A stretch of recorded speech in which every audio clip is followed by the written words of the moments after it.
요한복음 11장 17절부터 27절까지 찾으셨어요? 우리 다 같이 한 목소리로 읽어보겠습니다. 시작.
네, 감사합니다.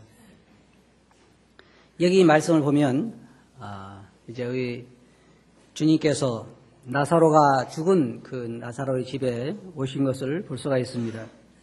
지난 주일에는 우리가 주님께서 이 나사로가 병들었다고 하는 마르다와 마리아의 전가를 받고도 거기에 더 이틀을 유하시고 그곳에 가지 않으셔서 나사로가 죽기까지 기다리셨던 모습을 저희들이 살펴보았습니다. 그럼 주님께서 그와 같이 하신 데는 이유가 있습니다.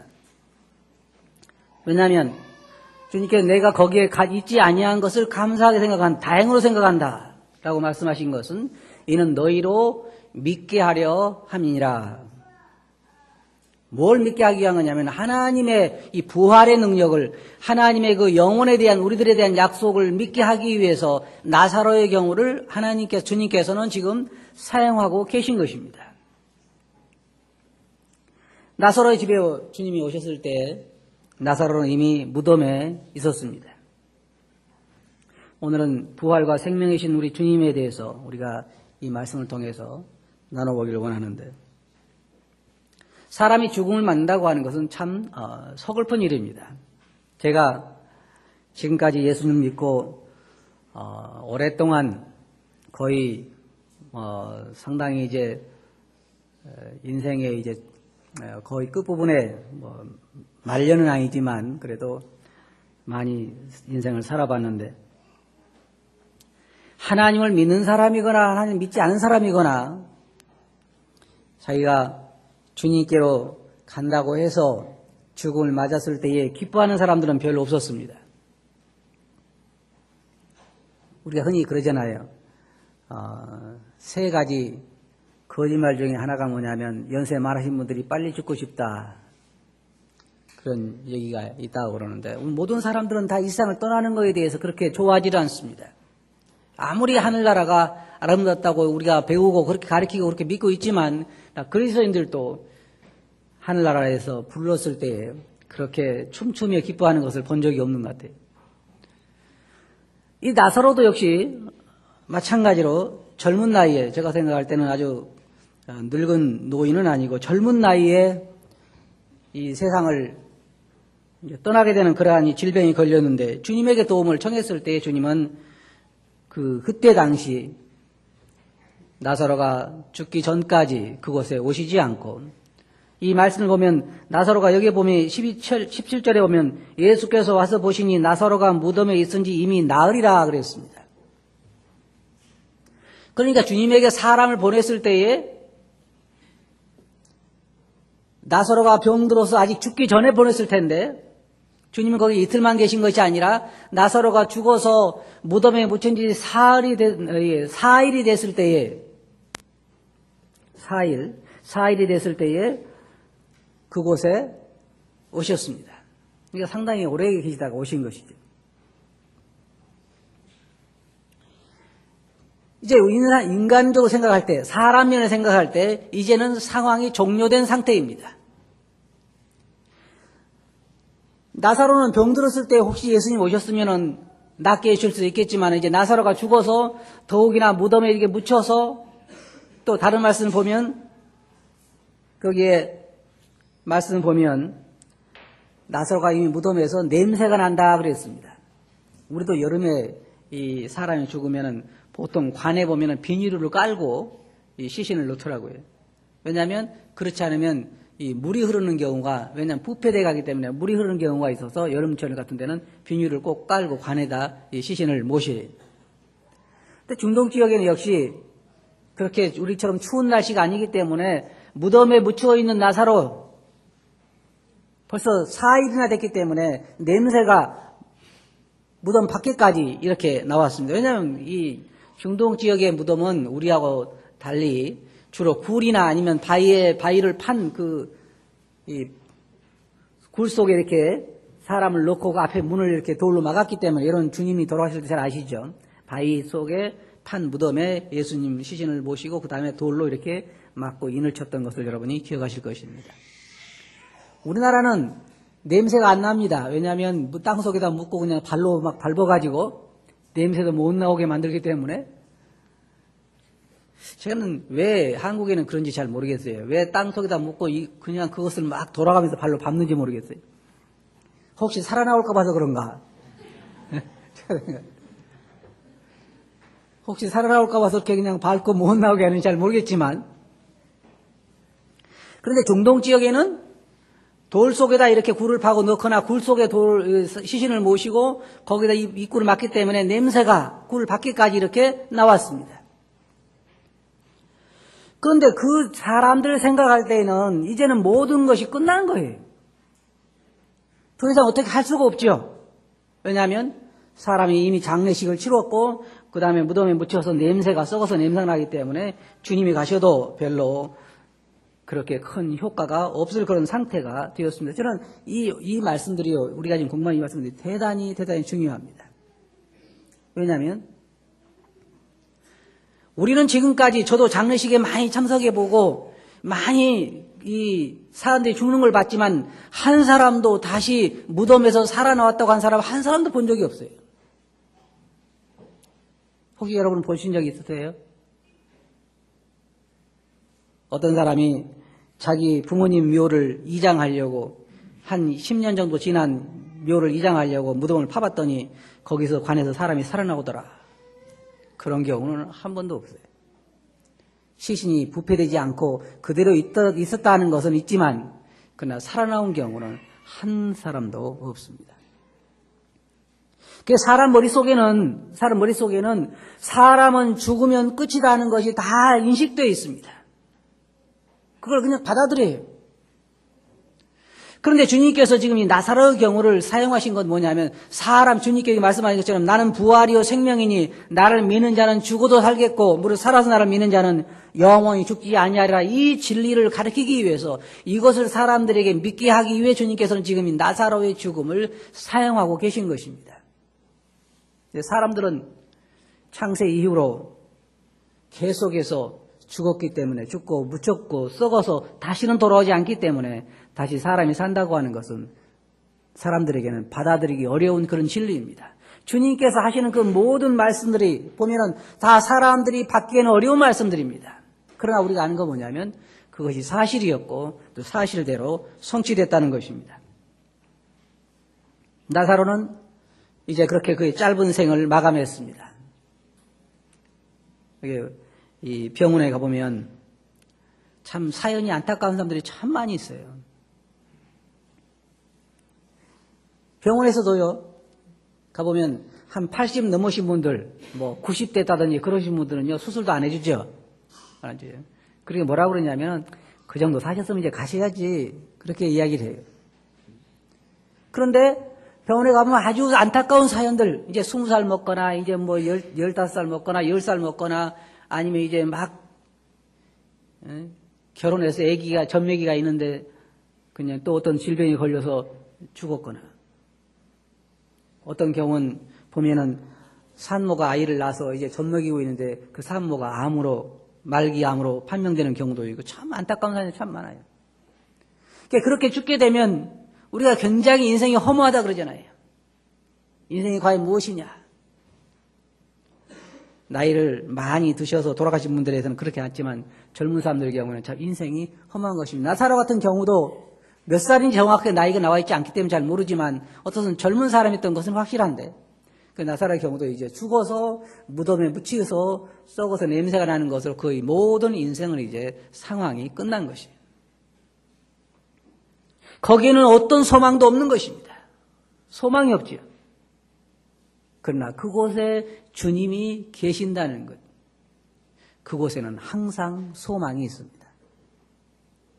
주님이 계시는 곳에는 주님과 연관된 사람은 소망이 있어요. 원래 하나님께서 인간을 창조하시고 하나님과 더불어 사람은 동행하고 하나님과 대화를 나누고 하나님을 경배하고 하나님의 축복을 받고 그렇게 살았는데 사람들이 하나님과의 관계를 끊어버리고 하나님을 그들의 마음속에서 몰아내는 것을 통해서 사람의 비극은 시작된 것입니다. 여러분 잘 들어보세요. 항상 사람에게 문제가 뭐냐면 하나님이 계시지 않는 것이 문제입니다. 진리 대신 하나님을 버리고 거짓을 택한 그 결과이고 인간의 행복을 버리고 불행을 택한 사람들의 그 선택으로 인해서 사람은 오늘날 이런 불행을 겪게 되는 것입니다. 사람들의 모든 불행이 이유가 뭐냐면 하나님이 계시지 않는 것이에요. 우리 마음에 하나님이 계시지 않는 것. 우리 삶에 하나님이 계시지 않는 것. 그러나 항상 우리가 아는 건 뭐냐면 하나님이 계신 곳에, 주님이 계신 곳에는 그곳에 생명이 있고 그곳에 부활이 있고 그것에 행복이 있고 그것에 기쁨이 있고 그것에 참다운 만족이 있어요. 진정한 평안 어디에 있는 줄 아세요? 주님이 계신 곳에 진정한 평안이 있어요. 주님이 계신 곳에 진정한 즐거움이 있어요. 주님이 계신 곳에 그 마음속에 참다운 만족이 있어요. 여러분 세상 보세요. 주님이 계시지 않은 사람들 마음속에 진정한 만족은 전혀 없습니다. 제가 생각할 때는 참 이해가 안 가요. 저는 만약에 로또 복권 당첨돼가지고 한 3, 40억 받는다 그러면 괜찮을 것 같은데 왜 그 많은 돈 받은 사람들이 다 80% 이상이 불행해지죠? 이해가 안 되잖아요. 여기 계신 분들 다 이해가 안 될 거야. 당첨 안 돼봤으니까. 그죠? 당첨이 대부분 이해가 되겠지만 안 돼봐서 이해가 잘 안 되겠지만 왜 그러냐면 아무리 물질이 많고 아무리 환경이 좋아도 그곳에 주님이 계시지 않으면 거기에는 참다운 만족이 있을 수가 없어요. 지금 우리가 보는 이 상황은 굉장히 참담한 상황입니다. 사랑하는 오라비는 죽어서 감옥에 무덤에 묻혀서 냄새가 나고 집안은 지금 장례를 치른 지 나흘밖에 안 됐기 때문에 슬픔이 가득 들어있는 그런 집안이지만 그곳에 주님이 찾아오신 것이에요. 그곳에. 그래서 주님께서 나사로가 살 거라고 그렇게 이야기하신 것입니다. 성경에 보면 욥기서도 그렇고 시편도 그렇고 성경에 많은 사람들이 인생의 이 짧음과 인생의 허무함에 대해서 이야기하고 있습니다. 그 지금 이 세상에 또 유명한 시인들의 시를 보면 다 인생의 그 허무함이라든지 고독함이라든지 인생의 무상함에 대해서 노래하는 시들이 많습니다. 노래들 보면 어때요? 유행가를 보든지 뭘 보든지 보면요. 그렇게 좋은 노래가 별로 없습니다. 다 뭐 버리고 갔다든지 아니 뭐 그런 노래들이지 좋은 노래 별로 없어요. 다 보세요. 보면 연속곡도 그렇고 노래도 그렇고 다 보면 그런 아픔들만 노래. 아픈 사연들, 괴로운 인생, 즐거워 보이는 것 같지만 다 그렇지 않습니다. 그런 이 지금 마리다와 마리아, 나사로의 가정이 겪어야 했던 그런 어려움도 결코 다르지 않는 것입니다. 근데 이 말씀 보면 23절 보면 예수께서 가라사대 내 오라비가 다시 살리라. 물론 그 앞에 보면 주님이 여기 계셨다면 내 오라버지가 죽지 아니했을 것입니다. 라는 그러한 불평 같은 그러한 얘기도 나옵니다. 왜 죽어서 무덤에 묻힌 지 4일이나 되도록 오시지 않았습니까? 제가 사람 주님께 보냈을 때에 주님은 못 들으셨습니까? 그러한 말을 했지만 그래서 주님께서 내 오라비가 살리라 그렇게 이야기하셨습니다. 지금 주님께서 하신 말씀은 무덤 속에서 썩어져 가는 나사로가 살 것이라고 말씀하신 것인데 여기에 마르다는 마지막 날에는 다시 살 것을 나도 압니다. 믿음이 있는 자였죠. 우리 그리스도인들도 믿음이 있는 자들은 마지막에 살 것은 다 알고 있습니다. 그런데 잘 생각해 보세요. 제가 듣기로 요즘에도 어떤 사람이 그런 사람이 있다고 그래요. 어떤 사람이 죽어서 성도가 죽어서 무덤에 묻혔는데, 사랑하는 사람이 죽어서 묻혔는데, 어떤 믿음 좋은 사람이 가서 무덤에다가 명령을 내렸대요. 죽은 자여 일어나서 나오라 그렇게 소리를 질렀어요. 근데 나왔을 것 같아요? 안 나왔을 것 같아요? 왜 안 나왔을 것 같아요? 여러분 믿음이 없는 거예요. 그만큼. 그죠? 여기 다 제가 물어보니까 안 나왔을 것 같아 그래요. 왜? 벌써 믿음 자체가 없잖아요. 나왔을 것 같지 않잖아요. 지금 이 주님께서 나사로의 같은 경우에 무덤에 왔을 때에도 사람들의 마음속에는 그와 같은 생각이 있는 거예요. 우리가 지금 어떤 사람이 무덤에 가가지고 제가 만약에 오늘 저하고 같이 무덤에 갑시다. 끝나고 나서 가가지고 여러분들에게 제가 정신 먹고 같이 저 무덤에 가서 저 무덤에 있는 사람을 살린다고 그러면 몇 사람이나 따라올 것 같아요? 아무도 안 따라올 것 같아요. 아무도. 왜? 가보나 마나 벌써 그렇지 않다는 여러분이 기억하실 테니까. 생각하실 테니까. 그때까지 그런 경우가 없습니다. 무덤에 묻혀서 냄새가 나는 썩어져가는 시체를 향하여 그가 다시 살 거라고 생각하는 사람은 없단 말입니다. 그런 사람은 없어요. 주님께서는 지금 그 사람들에게 그것을 보여주고 싶은 거예요. 나는 내 자신이 부활이라는 거예요. 내가 생명이라는 거예요. 그래서 나를 믿으면 썩었든지 안 썩었든지 상관이 없다는 거예요. 내가 살리면 산다는 겁니다. 그걸 주님께서 지금 보여주기를 원하는 거예요. 우리 사람들은요 가끔 그런 생각합니다. 그런데요 어떤 사람이 그런 얘기를 제게 질문한 적이 있어요. 어떤 사람이 바다에 빠졌거든요. 그래 바다에 빠져 죽었어요. 근데 시체를 못 찾았어요. 근데 다 고기들이 먹었을 거잖아요. 그럼 어떻게 될까요? 어떻게 살죠? 생각이 안 되죠, 이해가. 또 그러잖아요. 우리가 다 사람이 무덤에 묻혀서 다 화장을 시켰는데 어떻게 될까요? 주님은 화장은 못 살리시겠죠. 무덤에 묻힌 것은 살려도. 우리 사람들의 생각이 그런 거죠. 그렇지 않아요. 주님은 그게 문제가 아니에요. 왜냐하면 주님 말씀하시고 나는 부활이요 생명이다. 주님 자신이 부활이고 생명이라는 거예요. 누구한테 뭐 의지해서는 것이 아니라 내가 한번 살려볼게 그것이 아니라 그렇다는 거예요. 제가 며칠 전에 어떤 이 매개체에 대해서 매개체를 통해서 그 소식을 듣게 됐는데요. 요즘 줄기세포라는 거 이러면 아시죠? 참 앞으로는 놀라운 세상이 올 것 같아요. 이게 좀 여러분 오래 사세요. 오래 사셔가지고 이제 혹시 이 오래 사신 분은 그걸 맞을지 몰라요. 줄기세포는 처음에 이 아이들이 뱃속에 태어나잖아요. 뱃속에서 이렇게 임신해 있잖아요. 뱃속에 태어나면은 태어났을 때 바로 그 사람의 이 체세포를 좀 떼어가지고 보관해 둔다네요. 보관해 둔대요.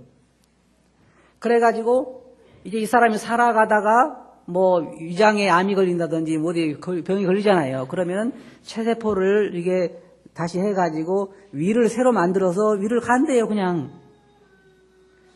오래 살만하죠. 그리고 또 뭐 간이 안 좋다 그러면 그것도 그 체세포를 또 해가지고 간을 만들어가지고 또 그걸 바꾸고 그래서 안 죽는데요.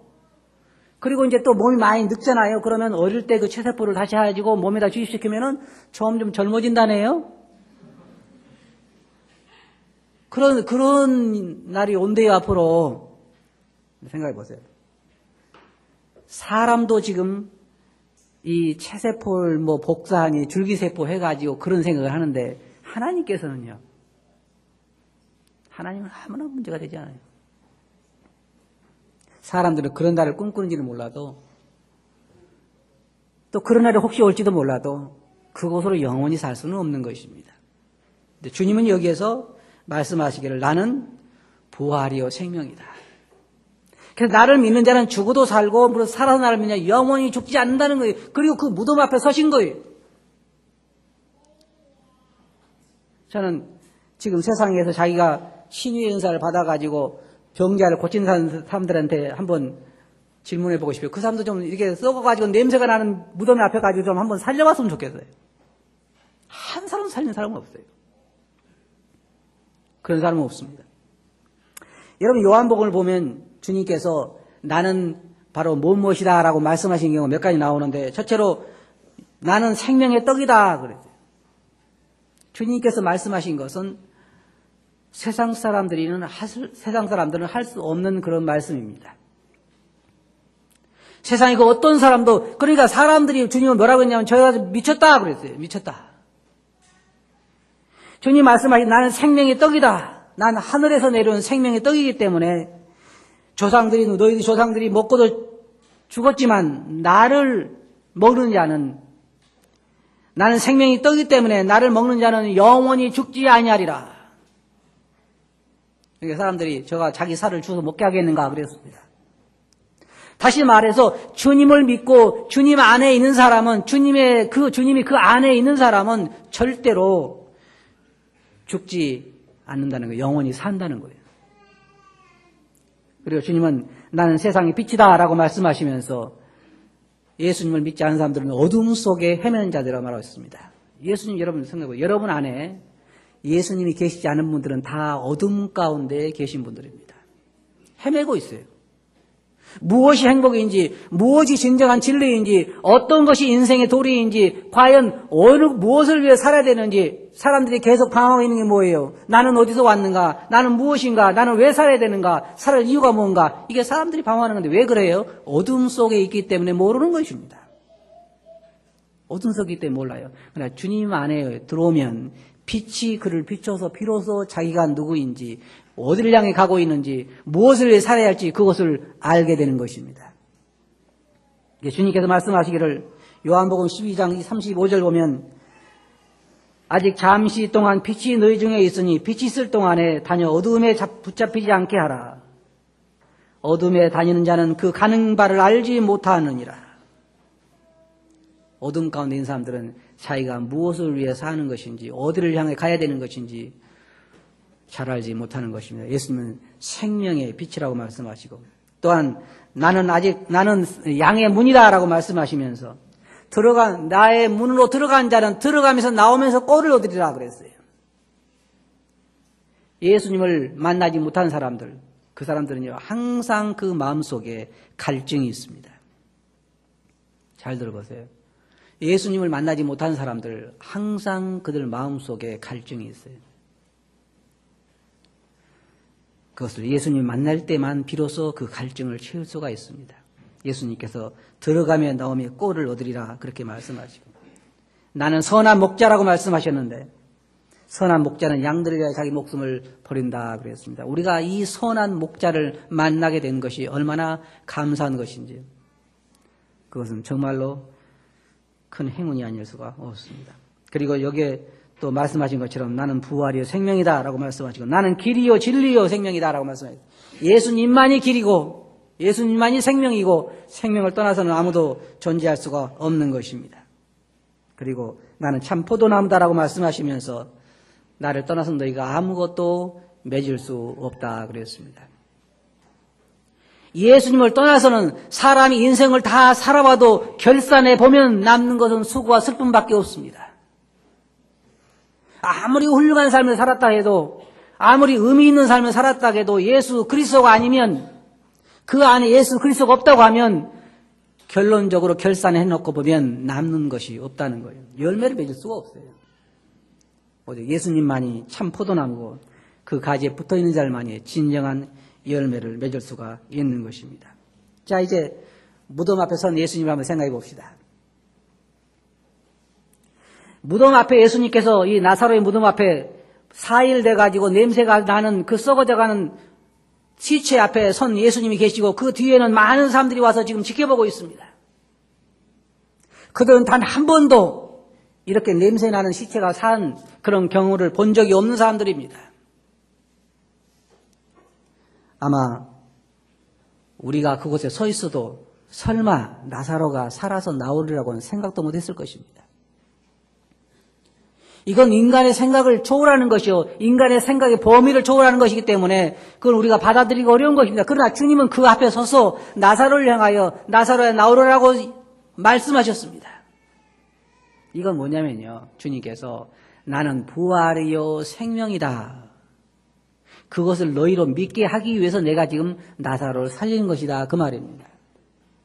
너희로 하나님을 믿게 하기 위해서, 너희도 죽어도 다시 살 수 있다는 것을 보여주기 위해서 내가 너희에게 지금 이것을 보여준다라고 주님은 실제로 나사로를 살리심으로 그것을 증명하신 것입니다.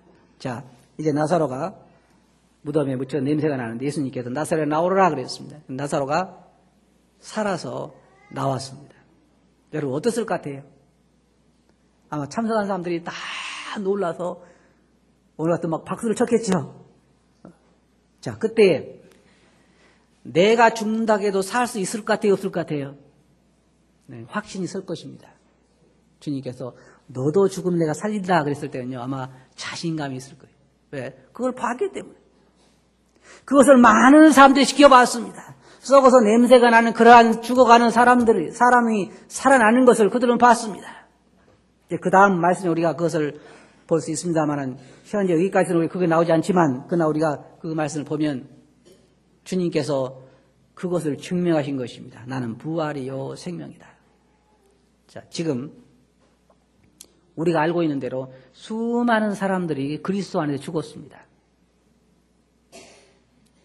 모세도 죽었고, 엘리야도 죽었고, 아론도 죽었고, 그 노아도 죽었고, 수많은 사람들이, 하나님을 믿었던 사람들이 다 죽었습니다.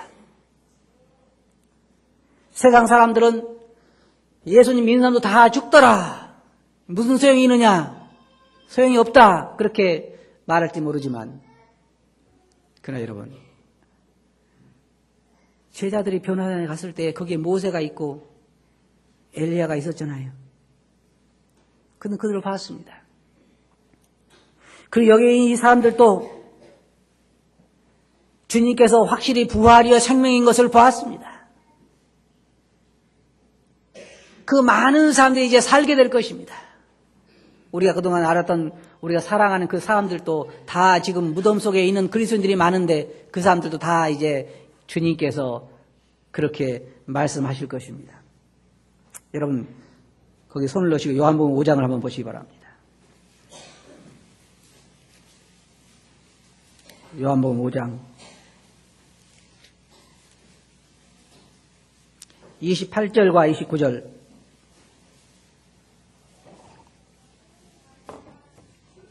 찾으셨어요? 네, 다 같이 한번 읽어보겠습니다. 시작.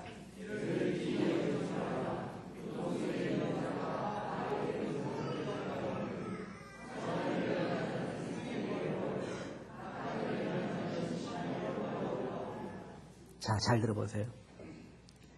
어떻다고요? 무덤 속에 있는 자들이 다 그의 음성을 들을 때가 온다. 어떤 음성을 들어요?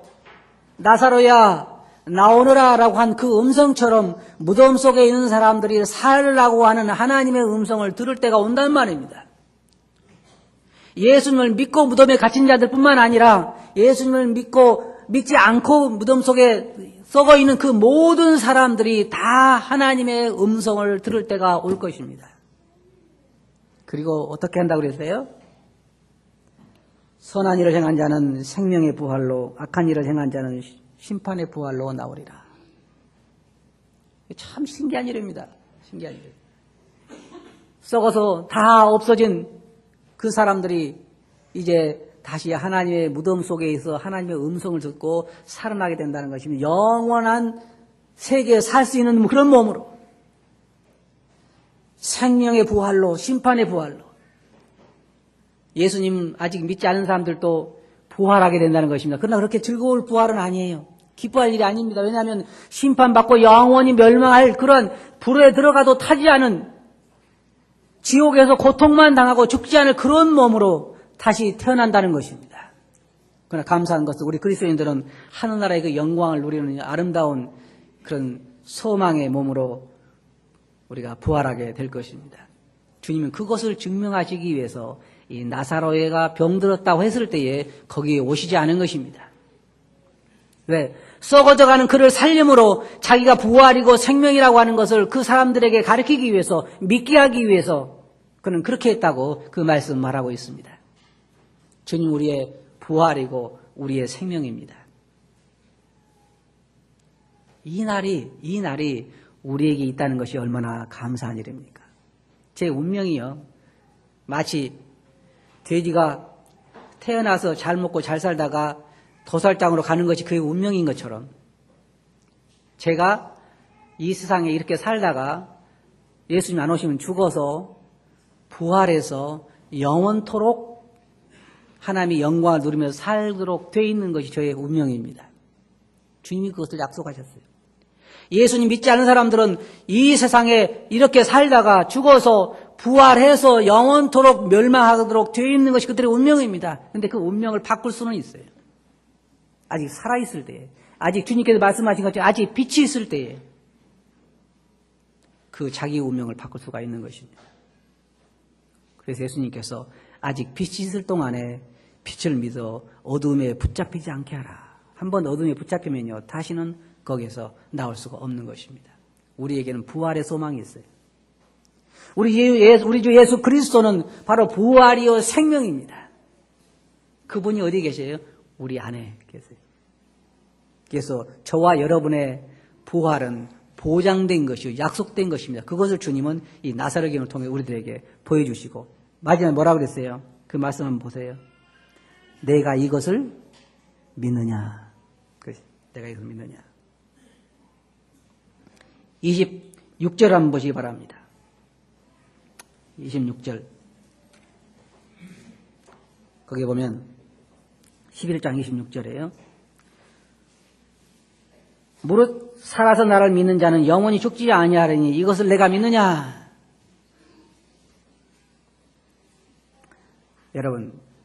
여러분은 이제 이 땅에 있는 동안에 이렇게 살지만 만약 주님 일찍 오시지 않아서 우리가 살아있을 때 오지 않아서 우리가 죽어서 무덤에 묻힌다 할지라도 다시 살 것을 믿습니까? 이 복된 소망, 이 부활의 소망, 이 생명의 주를 우리 주로 모시고 이 부활의 소망을 가지고 산다는 거 이거보다 더 값지고 중요한 게 어디 있습니까? 생각해 보세요. 잘 생각해 보세요. 이 부활의 소망이 없는 사람은 모든 것이 의미가 없고 색깔이 없는 것입니다. 의미가 없어요. 아무런 인생에 의미가 없어요. 부활의 소망이 있는 사람들에게는 모든 것이 의미가 주어지는 것입니다.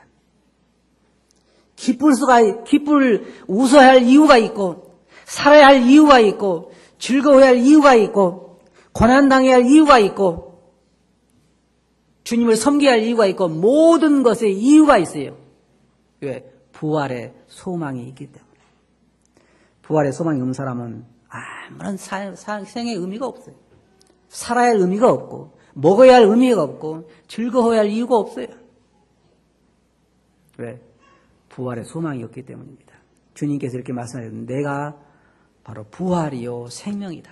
내가 그것을 믿느냐? 우리는 그걸 믿고 있습니다.